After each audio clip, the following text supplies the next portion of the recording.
And then the churches, the thing I see about churches is, I ain't gonna lie, I honestly feel like everything is built in us that we need to know. You know what I mean? And I don't want to say it's like all written or whatever, or it's set in stone, but we know what we need to know. If we're meant to be good, we'll be good. If we're meant to be bad, we'll be bad. Well, I've learned a lot from Jesus, I'll tell you that. Yeah. I've changed my life completely. Well, it gives you a way of dealing with things that you can't really deal with. You know? And that's a good thing. That's us. Sounds bad, right? That's not you? It's going northbound. Are we sure? Positive. I'm gonna ask the conductor. He said New York. We're on the side of the train? Oh yeah, New York. Yeah, you're absolutely right. Yeah, right. Hey, you guys New York? Alright. Yeah, it's westbound, running late, dude. Signal problems out of New York. Oh, okay. 20 minutes late. That was the last word I got. Alright, thanks, man. I want to call you up, man. Nah, man, I'm good for it too. I do it all the time. I did it the other day. I was waiting in Long Branch for the transfer. I talked to the conductor. He said the train wasn't leaving for a half an hour. All in his phone, making little videos. Kind of like I am now, because this is a good talk we're having. And I got all into it. And then next thing you know, the crowd started moving into the train for New York. And I just started moving with the crowd, subconsciously. And then I just got on the train. So I went the opposite direction. It put me about an hour back from getting to work on time and all other kinds of stuff. But I did pick up a lead for a new job, so that was good.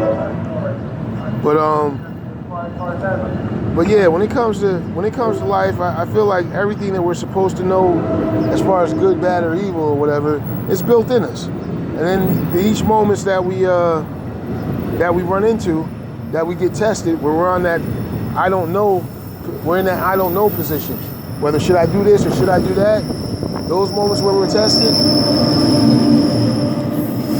to me, there's always little context clues around us that will help us support to go in either direction. Right. And whichever vibe that we're vibing on, whichever way we're thinking, is where we're gonna go. Is the way we're gonna go with it. Because I look for these context clues in life. I really do. You know, context clues, like when you read and they say, you know, you don't know the definition of a word, you look at the other words around it to figure out what the definition is. So yeah, when you trying to define yourself in a situation and you really on the fence, you're not like, oh, this is definitely what I should do or this is definitely who I am. Look around you. Or what I shouldn't do. Look around you, and they'll tell you whether you're in the right place or not. And this is something I learned in retrospect because I was with my girlfriend, and for the longest, I felt like I was in the wrong place. For the longest, I had my dad all the way in Virginia. He was older, retired. He was out there by himself. Didn't necessarily need to be by himself, but every time I went out there, I felt like a third wheel. He was still up and kicking. You know what I mean? Huh? Where was your mom? Oh, my mom was here in Jersey. Yeah, she was here in Jersey. They were together, but they weren't divorced. I don't know what you would call it. Maybe they didn't talk about it. Maybe it was a separation. I think my dad made a decision without fully considering my mom. Because when he bought the house and stuff down there, once she went down there, the weather was too bad for her. She had COPD with her breathing and everything. And the weather, the heat and humidity or whatever it is, it was too bad for her. It would send her into like asthma fits or something.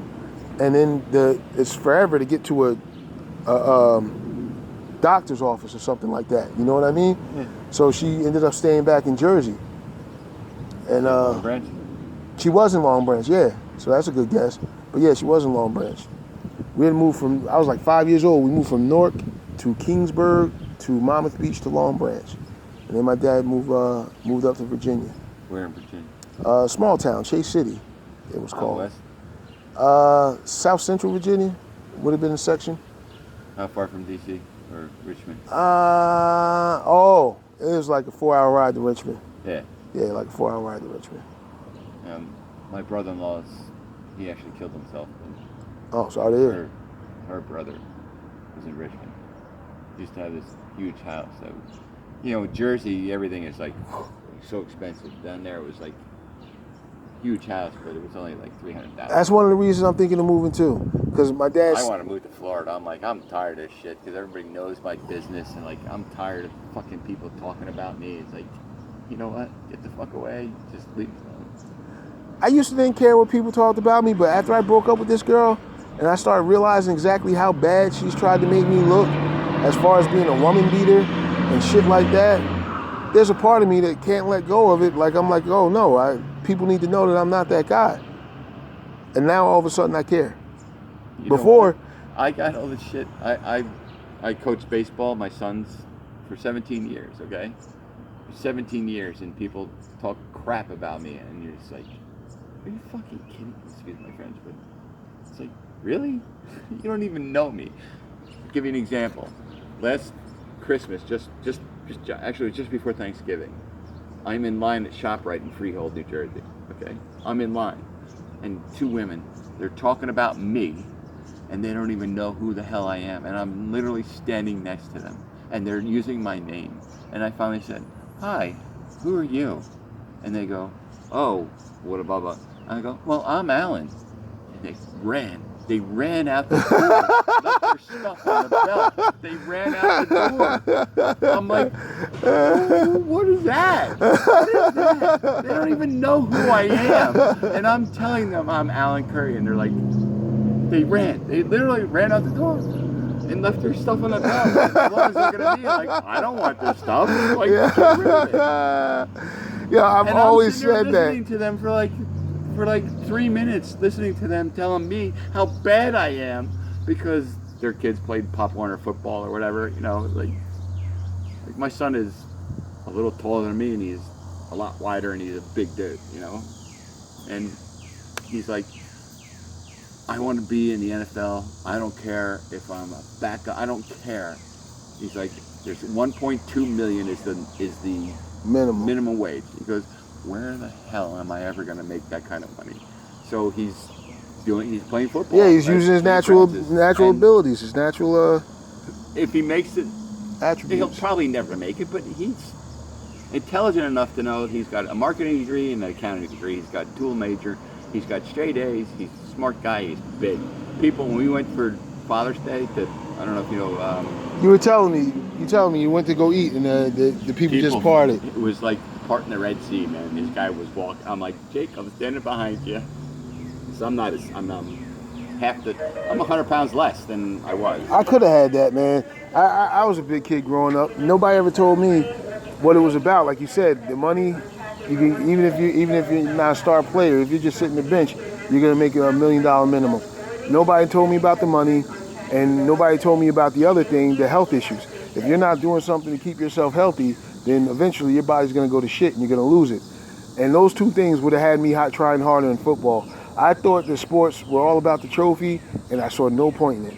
Every year, because my brother played sports, so every year, at the end of the year, there was a dinner or something like that we go to or something like that, and they would do the awards, and they'd give him his award.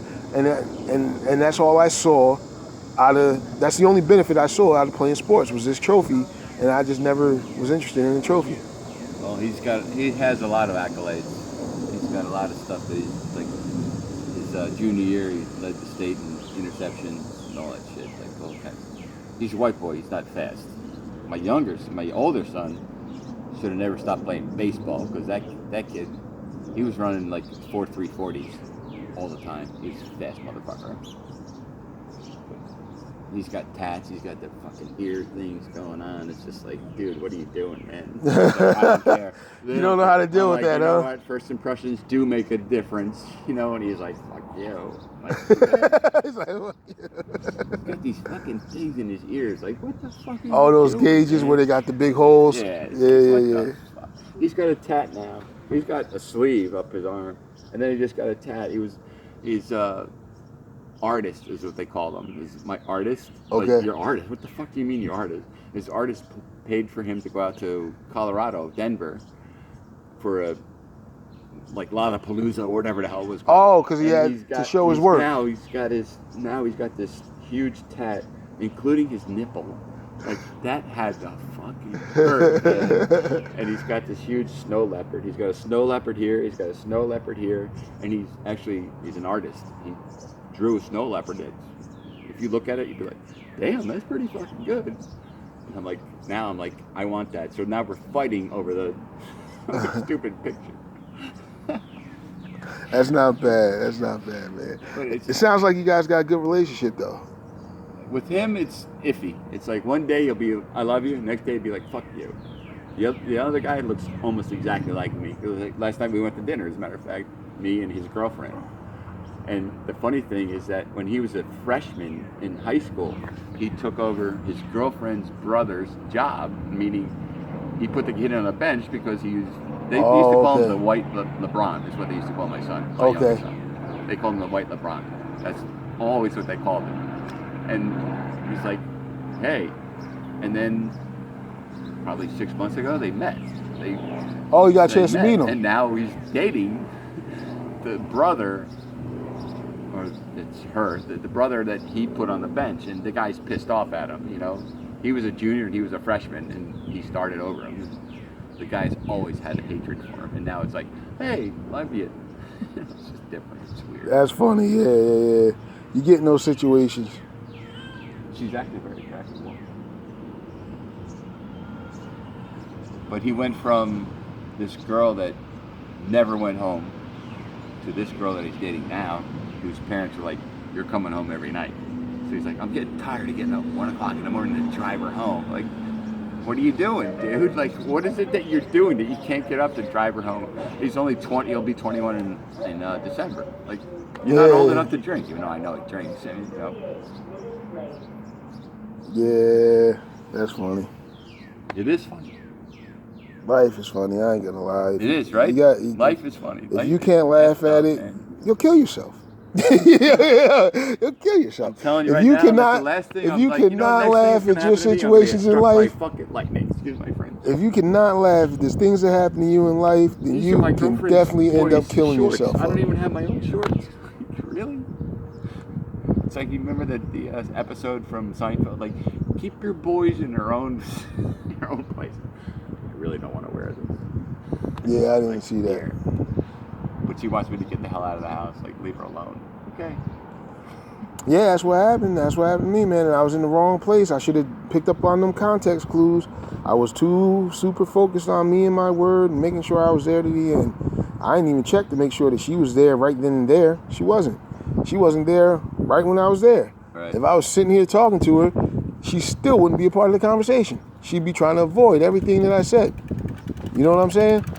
And I'm still being a dumbass trying to be there for her. I don't think you're a dumbass at all. Well, you know what? Intelligent guy, let me tell you. I appreciate you saying that. I do. And I shouldn't be. I'm hoping I'm not. I'm hoping I'm a little bit of a genius because I got to do something to make the type of money you were talking about before it's too fucking late.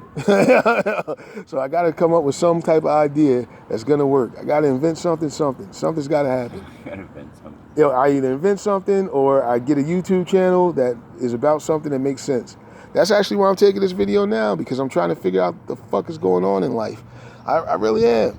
Like I said, I didn't care about nothing nobody said to me. I'm certifiably crazy. I'm diagnosed with schizoaffective disorder. You know what I mean? I get a check for it. They pay me for the shit. So I'm officially certifiably crazy. Never in my life did I care about what people thought about that. You know? Never. But when it comes to her, and the fact that I did put my hands on her once or twice in a lifetime, most of the time I was drinking at the time, and there was some bullshit going on, and she was definitely bullshitting me right in my face, and shit got frustrating, and we were just too close for comfort. And but I'm not that guy that agrees with that. They have those guys out there that will let you know, bitch, I will fuck you up quick. And then they got the bitches out there that like that shit, and they don't mind. And I was with one of them types of chicks, and I didn't realize it. And she wanted me to fuck her up and fuck her up good, I guess. I don't know. By the time she called it quits, she ended up with a dude that I already heard done put his hands on her. So that's what she was looking for the whole motherfucking time. I wasn't willing to turn into that. I'd allow myself to turn into that once or twice, but it wasn't a choice that I made, like, psychologically. By the time I thought about it, and it was a conscious choice, I mean to say, what happened was, in our last little argument and fight, she was sitting in the car, because that's what she started doing. She started sitting in the car just to get away from me. Meanwhile, I'd be like, look, okay, if it's that bad, I won't talk about it then. I won't ask you no questions. I'll just leave it alone. She's still hopping in the car to stay away from me. So I'm like, whatever it is, she don't want to share it with me. You know what I mean? So I go out to the car to try to get her one more time, and she's arguing, and she spits at me. And the window's open, and I was taught not to spit. My parents told us, you know, spitting is what animals do. If you spit, then you're an animal. That's it, that's that. And then spitting says more about you than it does about the person that you spit on. And that was just basically it. You know what I mean? You so mad at the motherfucker that you got spit on him, punch him in the fucking face. You know what I'm saying? Why spit on him? You know what I mean?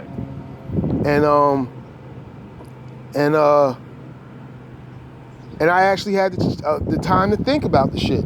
Like, should I spit on her? Should I not spit on her? And I fucking decided to spit on her. And it was a conscious fucking decision. And I did it. And I instantly felt like, oh shit, man. Yeah, instantly like, oh my God, what the fuck? I could see the shit on the side of her face just sliding down. I'm like, oh my God. And then I tried. You enjoyed it, didn't you? I didn't. I didn't enjoy it. What you did or did not? What became funny was, like, I tried to wipe it off. And when I tried to wipe it off, I was like, ew.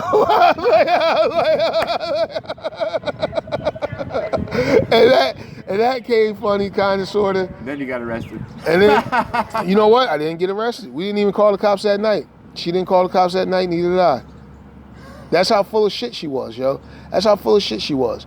All the shit she talked about, calling the cops and everything, and all the time she did call the cops.